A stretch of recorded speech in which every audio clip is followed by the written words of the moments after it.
정명규 증인, 네. 우리 한국 축구 대표팀이 이번 북중미 월드컵에서 16강에 진출했었다면 오늘 청문회가 열렸을까요? 안 열렸을까요? 뭐 16강 이상 됐으면 열리지는 않았을 거라고 생각이 듭니다. 그렇게 생각하시는구나. 저는 그렇게 생각하지 않습니다. 16강에 오르고 안 오르고의 문제점이 아니라고 저는 생각합니다. 벌써 축구협회는 국민의 신뢰를 다 잃었다라고 생각합니다. 그래서 반드시 한 번은 짚고 넘어가야 될 청문회였다라고 생각합니다. 2년 전에 기회를 줬습니다. 청문회가 아닌 편한 지리식으로. 그럼에도 불구하고 국민의 의구심을 다 해소하지 못했다라는 겁니다. 그렇기 때문에 반드시 언젠가는 반드시 이런 날이 올 거라고 저는 예측을 했었는데 너무 빨리 왔다라는 거죠. 현대축구협회라는 말씀 들어보셨나요? 예, 그렇게 말씀하시는 분이 있다는 걸 그렇죠. 대한축구협회가 어느 날 갑자기 현대축구협회로 바뀌었더라고요. 현대가에서 지원도 공헌도 봉사도 많이 했다라고 생각을 합니다. 하지만 주먹구구식의 사고방식으로 인해서 행정 절차에 있어서 이 문제점을 계속 지금 이어가고 있다는 거죠. 또 고대 카르텔이라는 말씀 들어보셨나요? 뭐 계속 국민들이 하시는 말씀드립니다. 거기 앉아 계시는 회장님도 고대, 옆에 앉아 있는 감독님도 고대. 고대 출신 아니면 협회에 발도 못 딛는다. 이런 말들이 왜 나오는 건가요? 인재가 많기 때문에 그럴 수도 있다라는 생각도 한번 해보기는 해봅니다. 하지만 포용 정치를 해주셔야 되는 거 아닙니까? 그럼 제가 그 임명한 대표팀 감독 중에서 25명을 그 남자 대표팀을 했는데 고대 출신 한 명밖에 없고요. 여자 대표팀 중에서는 그 고대 20여 명을 임명했었는데 고대 출신 한 명도 없었습니다. 이런 말이 계속해서 국민들 입에서 축구계에서 나오는 것은 내부에 잘못이 조금이라도 저는 있다라고 생각을 합니다. 그렇지 않을까요? 예. 이게 한두 번 나오는 얘기라면 저도 그럴 수도 있겠지. 어느 종목단체든 이런 얘기들은 반드시 있으니까요. 하지만 지속적으로 십몇 년 동안 이어지는 이 발언에 있어서 한 번 정도는 대한축구협회도 고민하셔야 되는 거 아닐까요? 예, 그렇게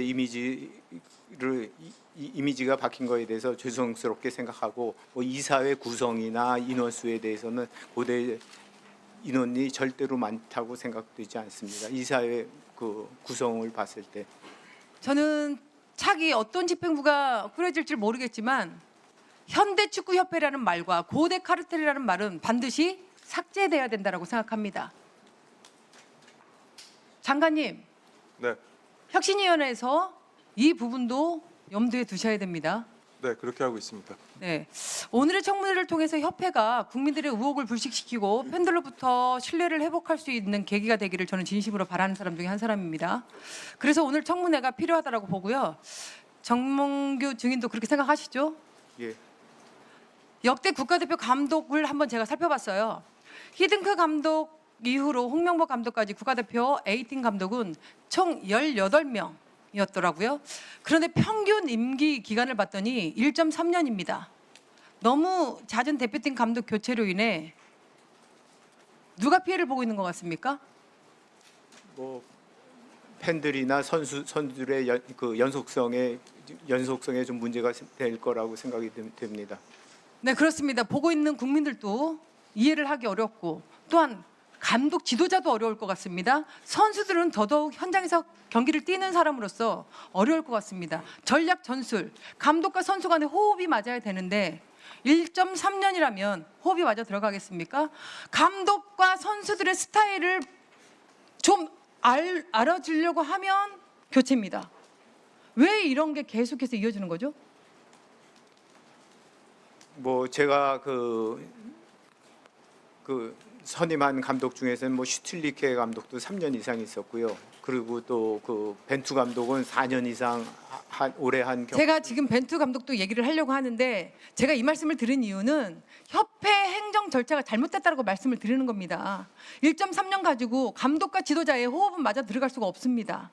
그렇게 생각합니다. 특히 우리는 유럽 선수들에 비해서 대한민국 선수들의 피지컬은 월등하지 못합니다. 작습니다. 그러면 훈련 양과 지도자와 선수 간의 그 협력 체계로 인해서 훈련 기간을 통해서 하나하나 만들어 나가야 되는 형성이 필요한데 우리는 그렇게 하지를 못하고 있어요. 그래서 제가 그 증인에게 좀 묻고 싶은데 벤투 감독 4년간 국가대표 A팀 감독으로서 최장수 감독이에요. 예. 그렇죠. 네. 그런데 카타르 월드컵에서 16강 진출을 이끌어냈습니다. 네. 그렇다면 왜 재계약을 하지 않았어요?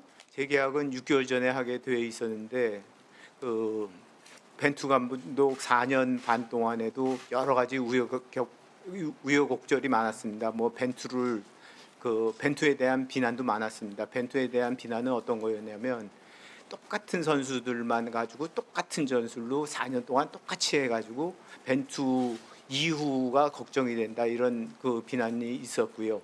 그리고 그 재계약 못한 이유는 벤투가 또 4년 계약을 고집했었습니다. 근데 뭐 여러 가지 이유가 있어서 그래가지고 제가 1년 그 아시안컵까지 그 감독직을 제안했었고요. 그리고 4강 이상 됐을 때 그 월드컵까지 하겠다 이렇게 했는데 그 벤투 감독이 그거를 거절하고 4년 아니면 안 하겠다 이렇게 이야기해가지고 결렬. 제가 말씀을 드리는 것은 그래도 카타르 월드컵에서 16강에 진출을 했고 4년 동안 가장 최장수 감독으로서 선수들과 호흡을 잘 맞췄다라고 생각을 합니다. 네. 그래서 벤투 감독은 4년 연장을 원했지만 제가 알기로는 협회 측에서 8년을 맡긴다는 것은 에 대해서는 부담스럽다라는 이런 말이 나왔어요. 언론에 나왔고 부담스럽습니까? 그 문제가 있으면 그거를 해결해 나갈 수 있는 충분한 시간적 여유가 있었는데 이게 부담을 느끼십니까?